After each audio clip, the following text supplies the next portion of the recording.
Let's talk, though, now to Jeff Pohjola, who's over in America, because he's going to tell us from Radio Seattle, Northwest Radio, I should say, that RFK Jr., Robert Kennedy, has become one of Trump's members of the cabinet. He's going to put him in charge of healthcare. Jeff, very good morning to you. Good morning, sir. Thank you very much indeed for joining us. Let's have a look at some of his greatest hits before we go on. Here's RFK Jr. at one of Trump's rallies before the election. I started working on this issue 19 years ago. And for 19 years, I have got every morning, without one exception, I have said a prayer to God to put me in a position where I could end the chronic disease epidemic. And on August 23rd of this year, God sent me Donald J. Trump. He's got an unfortunate sort of speech problem, hasn't he, which makes him sound a bit weird. Yeah, he doesn't sound like the healthiest health secretary in the world. But I think he is very healthy. It's just he's unfortunately got this kind of condition, which means that he sounds quite strange. Yeah.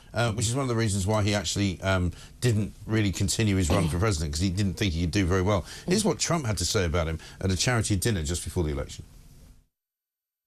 I want to also congratulate somebody's going to make us all healthy. RFK Jr., we love you. I don't see him. He's campaigning all over the place. He's campaigning. You're all over. Hello, you both. Nice to see you both. Doing a good job. He's a great guy, too. He really is. He's going to make us a healthier place. We're going to let him go wild for a little while. Then I'm going to have to maybe rein him back, because he's got some pretty wild ideas, but most of them are really good, I think. He's a good man. He's a good man. In another couple of clips, he says, "Don't get too popular." Jeff, this is quite a good appointment, I guess. I mean, Trump has been on really, really fast action this week, appointing loads and loads of people. You know, Marco Rubio, Secretary of State, a couple of other, more controversial appointments, perhaps Attorney General, Defense Secretary. But nobody's going to argue about this one, are they? Well, I wouldn't necessarily say that. RFK Jr. has been a certainly controversial figure here in American politics for a long time. As you mentioned at the beginning, he is a member of the Kennedy dynasty. He's the son of Bobby Kennedy, the Attorney General to John F. Kennedy, his brother in the 1960s. Longtime Democratic family.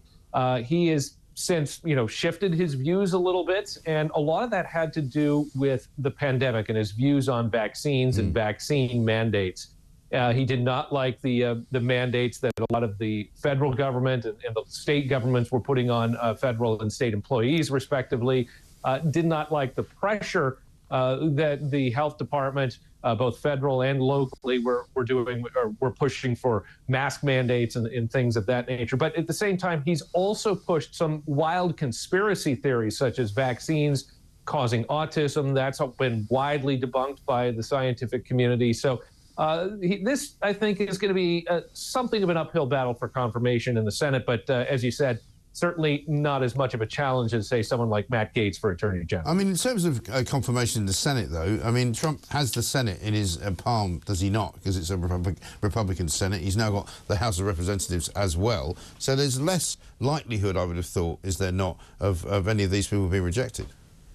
Well, I mean, the wild card is there's a few more moderate Republican senators. For example, Lisa Murkowski of Alaska or Susan Collins of Maine. Susan Collins has already come out and expressed some trepidation about specifically Matt Gaetz, and some of the others didn't mention RFK Jr. by name. But these are two of those senators that could really put roadblocks for the Donald Trump agenda. They caucus with the Republicans, but oftentimes they agree with the Democrats. Now, it's going to be a 53-47 majority when the new Congress is sworn in January. So that means they can only afford 2 more senators to flip on any of these nominations. You have to have a near unanimous consent within the Republican caucus in order to get these nominations through. Otherwise, it's going to be a real challenge. Yeah. And when does all that start? It starts early in January. The new Congress is sworn in on January 3rd. That happens before the new president is sworn in on January the 20th. So the Congress we're seeing right now with Democrats controlling the Senate, obviously that's going to be done and gone by the time Donald Trump takes office. So he's waiting to really issue these appointments until the new Congress takes in and the Republicans take control of the Senate.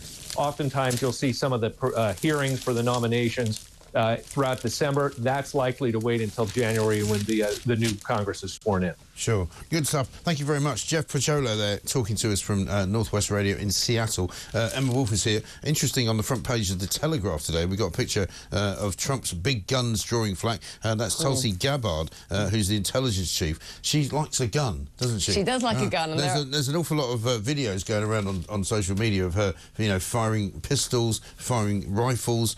She's walking around there dressed in sort of camouflage gear. Absolutely extraordinary.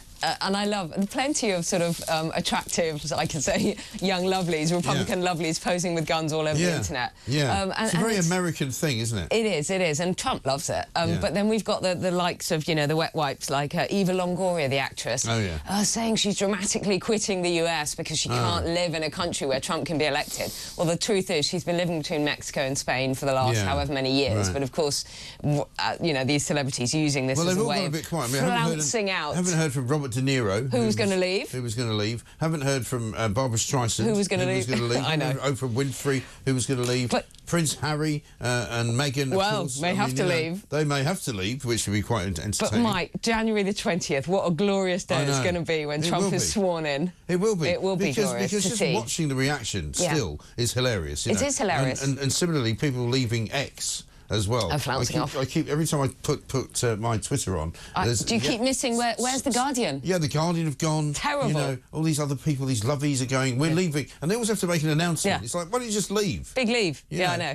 And then there are funny people standing up in a room in a dinner party, going, "I'm leaving now," instead of just like sneaking out so nobody notices. Or trying to break up with someone 100 times and no one takes you seriously. But no, there's funny people on Twitter saying things like, "Well, I'm leaving, but I'll be back. I'm just having dinner." Yeah, exactly right. Sylvester Stallone was apparently at Mar-a-Lago last night. Here's what he said about Donald Trump. We are in the presence of a really mythical character. I love mythology. And this individual does not exist on this planet. Nobody in the world could have pulled off what he pulled off, so I'm in awe. And I'll just say this, and I mean it.